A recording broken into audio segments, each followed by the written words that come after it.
जय हिंद दोस्तों, भारत की आवाज में आपका स्वागत है। मैं कुंदन किशोर। बाढ़ विधानसभा लगातार हॉट सीट बना हुआ है। कई नेता जो हैं वो अपनी नजर जो है बाढ़ विधानसभा पर लगातार गड़ाए हुए हैं। समझ सकते हैं आज पटना में बापू सभागार में महाराणा प्रताप जी का जयंती समारोह होना था। भाजपा द्वारा आयोजित कार्यक्रम था।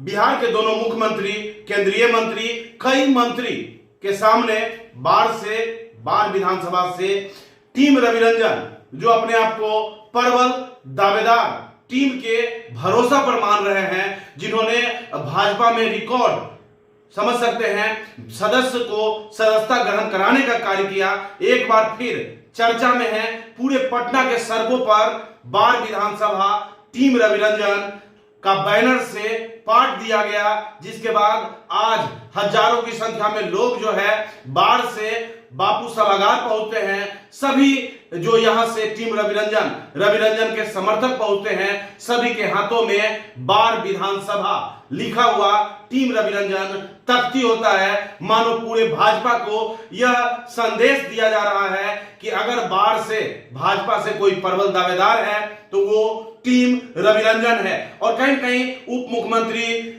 मंत्री, तमाम लोग जो है वो इस दृश्य को देखकर कहीं कहीं प्रसन्न हो जाते हैं। जिस तरह से बिहार राज्य सरकार के मंत्री नीरज बबलू द्वारा आपने देखा कि बिहार के विभिन्न स्थानों में जाकर लगातार लोगों को आमंत्रण दिया जा रहा था कि भाजपा द्वारा आयोजित महाराणा प्रताप जयंती में अधिक से अधिक संख्या में पहुंचे। और ऐसे में अगर बाढ़ विधानसभा से हजारों की संख्या में लोग जो हैं वो रवि रंजन के नेतृत्व में पहुंचते हैं, तो कहीं न कहीं पहले ही रिकॉर्ड सदस्यता ग्रहण कराने के बाद एक बार फिर आज रवि रंजन चर्चा में है। इस दौरान जब रवि रंजन से बात किया गया, उन्होंने स्पष्ट बताया कि कोई भी पार्टी अपने क्षेत्र में वैसे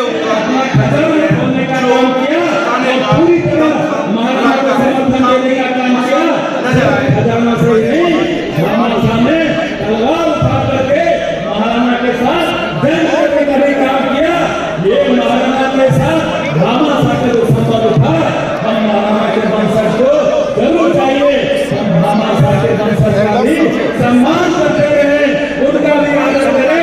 इसलिए हमने कहीं कहीं समाज को जोड़ने का प्रयास किया है।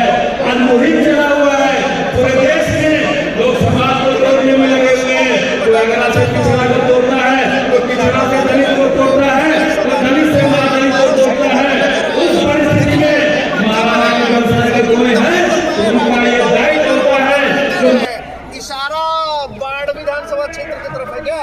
आला कमान को कुछ सचेत करना चाहते हैं कि ज्ञानेंद्र सिंह ज्ञानू को हटाओ और रवि रंजन को लाओ। क्या खेल क्या चल रहा है? बिल्कुल ऐसा नहीं है कि हम आला कमान को सचेत करना चाहते हैं, ना हमारी वो औकात है कि हम ऐसा कर सकें। हमारा कार्य है कि हम अपने क्षेत्र में काम करें और पार्टी देखें। पार्टी को निर्णय करना है कि किनको आगे लाना है, किनको चुनाव लड़ाना है और किनको जिताना है। हमारा बस एक बड़ा संगठन है, वहाँ पे हम सभी भाई मिलकर वहाँ एक टीम रवि रंजन बनाए हुए हैं, जिसमें लगभग 4,500 लोग मेंबर हैं। और हम लोग वहाँ कई सामाजिक कार्यों में संलग्न हैं। लाइक किसी को खून की ज़रूरत होती है तो हमारी टीम उपलब्ध है, किसी को आँख की रोशनी की ज़रूरत होती है तो चूँकि हमारी पत्नी डॉक्टर है तो वो इलाज हम मुफ्त करा देते हैं। किसी को वृद्धा पेंशन बनने में दिक्कत हो रहा है तो वो करवा देते हैं। किसी को विधवा पेंशन बनाने में दिक्कत हो रहा है, नहीं मिल पा रहा है तो वो करा देते हैं। ये छोटे छोटे कार्य हैं जिनको अभी किया जा रहा है और लोगों को जोड़ा जा रहा है जात पात से हटकर। हमारे साथ जितने लोग अभी आए हैं, राणा भामा का सम्मेलन है, लेकिन यहाँ भाई हमारे जो खड़े हैं ये धानु समाज से हैं। हमारे इधर जो भाई खड़े हैं ये पिछड़े समाज से हैं। हमारे जो इधर भाई खड़े हैं ये यादव समाज से हैं। तो हमारी जो टीम है, इस टीम में हर एक जात के लोग हैं।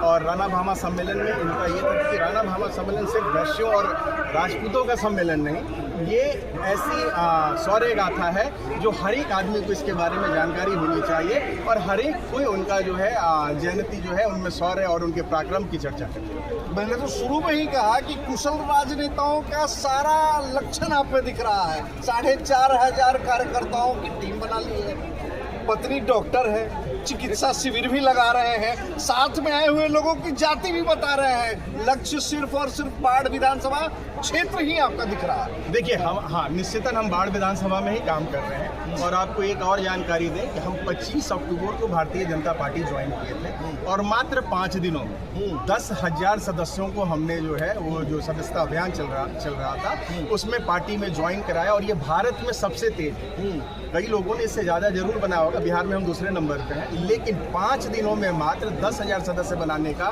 जो ये रिकॉर्ड है वो हमारी ही टीम को है और हमारे ही रविरंजन भैया जिंदाबाद, जिंदाबाद जिंदाबाद, नरेंद्र मोदी जिंदाबाद। देखिए बिहार के राजनेताओं, उसमें भी अगर एनडीए के राजनेताओं की बात करें तो देखिए साफ साफ कोई बात नहीं करते हैं। चुनाव में लड़ना है, हम भी दावेदार हैं, ऐसा बिल्कुल नहीं कहेंगे। कहेंगे जनता की इच्छा है, जनता का प्यार है, आला कमान तय करेगा। लेकिन अपनी उपस्थिति और अपनी शक्ति आला कमान को दिखाने में कोई कसर नहीं छोड़ते हैं। उसी तर्ज पर रवि रंजन लगातार लगे हुए हैं। रवि रंजन जी, एक और सवाल जाते जाते आपसे करना चाहूंगा। लगातार बाढ़ विधानसभा क्षेत्र में लल्लू मुखिया एक बड़ा नाम गूंज रहा है, तो क्या लगता है कि यदुवंशी वर्सेस रघुवंशी टकराव होगा क्या? देखिए, लल्लू मुखिया जो मैं जिन्हें जानता हूँ वो बख्तियारपुर से पहले पूर्व विधायक रहे हैं। आप जिन लल्लू मुखिया की बात करमवीर सिंह उर्फ लल्लू मुखिया की वो बात, पिछली बार चुनाव लड़े थे और निर्दलीय चुनाव लड़े थे। चूंकि जो पिछला चुनाव था उन्होंने कई तरह के कई प्रोमिसेस किए जो पूरा नहीं हुआ, तो वो लड़े, उनसे कोई फर्क नहीं पड़ता। हर एक आदमी खड़ा होता, हर एक आदमी का ये जो अधिकार है वो चुनाव में लड़े। हम लोगों का काम है कि अपनी जनता को अपनी बातों को समझाना, भारतीय जनता पार्टी के विचारों को उनके पक्ष में रखना। और आज तक का जो इतिहास वहाँ रहा है, भारतीय जनता पार्टी ही जीतती चली आ रही है। और हर एक सीट जो है कुछ जातिगत आधार पर भी बटा हुआ है, जैसा आपको पता हो। बिल्कुल, तो हमने कहा भी यदुवंशी वर्सेस रघुवंशी लड़ाई होगी इस बार। नहीं, ऐसा लड़ाई नहीं होगा। यदुवंशी रघुवंशी का ऐसा कोई लड़ाई नहीं है। हम सभी भाई हैं, आपस में मिलकर रहने वाले लोग हैं। यहाँ पार्टी और उनके मुद्दों की लड़ाई। भारतीय जनता पार्टी के समर्थन में जो लोग हैं वो भारतीय जनता पार्टी को समर्थन करेंगे, जो उनके मुद्दों को पसंद करते हैं, जो भारतीय जनता पार्टी का जो मुद्दा है उनको जो लाइक करते हैं वो लोग भारतीय जनता पार्टी को वोट करेंगे। जो महागठबंधन के